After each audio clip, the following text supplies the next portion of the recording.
Saa zingine sio kupenda kwa mtu.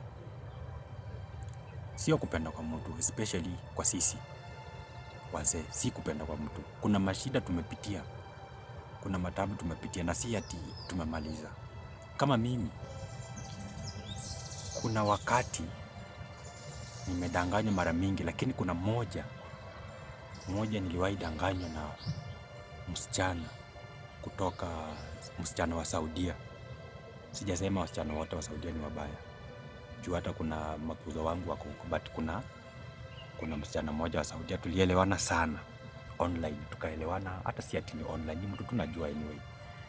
So huyo msichana amekaa huko, tumekuwa tunaongea naye like 4 years. Tunaongea naye tukaelewana kwamba akifika hapa Kenya hataenda kwao kwanza, atakuja kwangu. Mimi nilikuwa kwanza kuonana na yeye. Sio vile unafikiria, lakini nilikuwa kwanza kuonana na yeye. So tukaelewana hiyo design. So akaniambia ati atakuja, ilikuwa ni mwezi kama wa 6 hivi. So kitu kama tarehe 15. So by tarehe 13 akaniambia ninapanda ndege tarehe 13, nitafika huko tarehe 15. So wewe utaenda uningoje hapo JKIA, tutaongea na obvious nikikuja huko namba ya simu inalitanga shi. Kamwambia haina shida, siku na WhatsApp. Sawa. So mimi nikafunga safari yangu kutoka hapa Kawangware. Mimi nikaenda JKIA masaa ya saa 1 asubuhi. Mimi nikaenda huko, hata sikunywa chai. Mimi nikanyosha huko nikijua mtu wangu lazima tutakutana huko. So mimi nikakaa huko, nikangoja ikafika saa 4. Najua sasa hata online hayuko. Nashinda sasa, nitashinda huko na mimi nasikianga kuna vile watu huwa wanadanganyana hapa kwa hii online.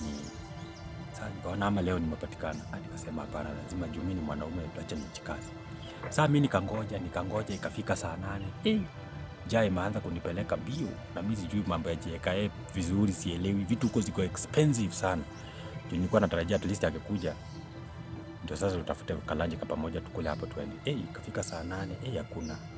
Nikakaa mpaka 6 jioni. Hakuna mtu. Nikamtafuta online, hakuna.